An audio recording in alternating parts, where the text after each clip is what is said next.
అనుదినం దేవునితో.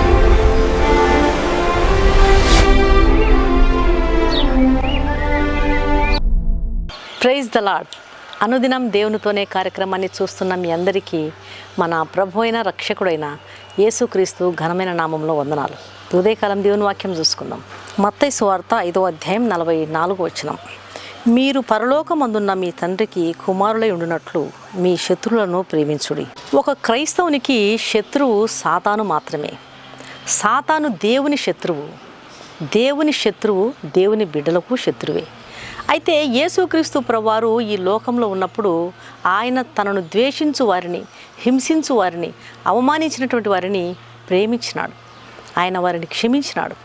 ఆయన ఎవరిని కూడా శత్రువులుగా చూడలేదు. అందరినీ ప్రేమించినాడు, అందరినీ క్షమించినాడు. తనను వెంబడించేటువంటి వారికి కూడా యేసు ప్రభువారు ఈ ఆజ్ఞ ఇచ్చినాడు.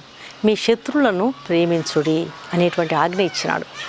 ఆయన శిలువ మీద ఉన్నప్పుడు ఈ ప్రార్థన చేసినాడు. తండ్రి, వీరేమి చేయుచున్నారో వీరు ఎరుగరు గనుక వీరిని క్షమించుడి అని చాలా చక్కగా దీనంగా ప్రార్థన చేశాడు. ప్రభువుని ఎరిగినటువంటి ప్రతి వ్యక్తి మేలు చేసి కీడును జయించుటకు అలవరుచుకోవాలి. మేలు చేత కీడును జయించాలి. క్షమించడం, ప్రేమించడం అనేది దేవుని స్వభావ లక్షణాలు. ఆ లక్షణాలను మనము అలవర్చుకోవాలి. దేవుని సన్నిధిలో ప్రార్థన చేస్తూ దేవుని వాక్యాన్ని అధికంగా చదువుతున్నప్పుడు, దేవునితో సంబంధాన్ని మనం కలిగి ఉన్నప్పుడు, ఆయనతో సహవాసం చేస్తున్నప్పుడు ఆ గుణలక్షణాలన్నీ మనకి ఇవ్వబడతాయి.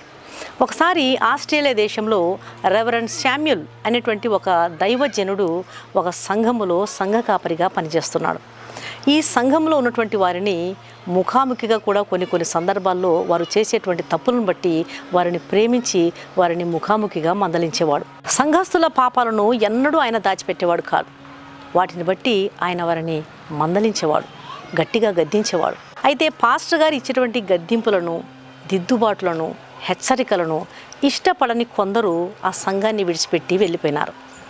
వెళ్ళిపోయినటువంటి వారిలో ఒక వ్యక్తి పాస్టర్ గారిపై బాగా కక్షగట్టి ఎలాగైనా సరే ఈ పాస్టర్ గారిని చంపేయాలి అనేటువంటి కోపముతో మనసులో కక్షను ఉంచుకొని సంఘం నుండి బయటికి వెళ్ళిపోయి ఎలాగ ఆయనను చంపాలా అని చెప్పి సమయం కొరకు అతడు ఎదురు చూస్తూ ఉన్నాడు. ఈ విషయం తెలియని పాస్టర్ గారు ఒకరోజు ఒక కాలువ గట్టు మీద నడుచుకుంటూ వెళ్తున్నాడు. అయితే పాస్టర్ గారిని చంపాలి, ఇతనికి కీడు చేయాలి అనేటువంటి దురుద్దేశాన్ని కలిగినటువంటి ఆ వ్యక్తి పాస్టర్ గారు కాలువ ఒడ్డున నడుచుకుంటూ వస్తున్న దృశ్యాన్ని చూసి పాస్టర్ గారికి కీడు చేయాలని చూస్తున్నటువంటి వ్యక్తి కావాలనే నీళ్ళలోకి దూకి చనిపోతున్న వాని వలె నటిస్తున్నాడు. ఆ సంగతి తెలియనటువంటి పాస్టర్ గారు ఇతను నిజంగా మునిగిపోతున్నాడు, చనిపోతున్నాడు అనుకుని కోట్ను తీసేసి నీళ్ళలోకి ఆ వ్యక్తిని రక్షించడానికి వెంటనే దూకేశాడు. చనిపోతున్నట్లు నటిస్తున్నటువంటి ఆ వ్యక్తి పాస్టర్ గారిని గట్టిగా పట్టుకొని నది లోపలికి చంపడానికి ఈడ్చుకుంటూ వెళ్ళిపోతున్నాడు. అతన్ని చావు నుండి రక్షించాలి అని పాస్టర్ గారి మీద పగతో పాస్టర్ గారిని చంపేయాలని ఆ వ్యక్తి, ఇద్దరి మధ్య కొంత పోరాటం జరిగింది. చివరికి పాస్టర్ గారు తనను తాను రక్షించుకోవడం మాత్రమే కాదు, ఆ వ్యక్తిని కూడా రక్షించి ఒడ్డుకు ఈడ్చుకొని వచ్చాడు. ఒడ్డుకు వచ్చిన వెంటనే ఆ వ్యక్తి కన్నీళ్లతో పాస్టర్ గారిని చూస్తూ, అయ్యా, నన్ను క్షమించండి, తప్పంతా నాదే.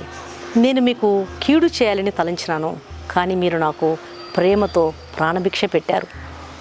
మీ ప్రేమను నేను అర్థం చేసుకోలేకపోయాను, దయచేసి నన్ను క్షమించండి అన్నాడంట. అప్పుడు ఆ పాస్టర్ గారు ఆ వ్యక్తిని దగ్గరికి తీసుకుని ఇంటికి తీసుకుని వెళ్ళి మంచి బట్టలు ఇచ్చి మంచి భోజనం పెట్టి ఒక పాపి హృదయాన్ని, పాపపు స్వభావాన్ని యేసుక్రీస్తు ఎలాగ మారుస్తాడో ఆ వ్యక్తికి విశదీకరించాడంట. క్రీస్తు ప్రేమను ప్రకటించడంట. కీడు చేయాలని తలంచినటువంటి ఆ వ్యక్తి మేలు చేసినటువంటి పాస్టర్ గారి హృదయ ధోరణి ఆ వ్యక్తికి నచ్చి ఇంకా లోతుగా పశ్చాత్తాపడి రక్షించబడి ఆ తర్వాత పాస్టర్ గారికి సేవలో మంచి సహాయకునిగా మారిపోయినాడంట. దేవుని బిడ్డలారా, దేవుని వాక్యం సెలవిస్తుంది, ఒకని ఎడల ఒకడు దయగలిగి కరుణా హృదయులై క్రీస్తు మిమ్మల్ని క్షమించిన ప్రకారము మీరు కూడా ఒకరినొకరు క్షమించుడి. క్షమించేటువంటి మనసు అది దేవుని స్వభావ లక్షణం. మన సొంత బిడ్డల్ని క్షమించలేకపోతే, మనం సొంత తల్లిదండ్రులను క్షమించలేకపోతే, మనం కట్టుకున్న భార్యను, భర్తలను క్షమించలేకపోతే మనం ఇతరులను ఎలా క్షమించగలం?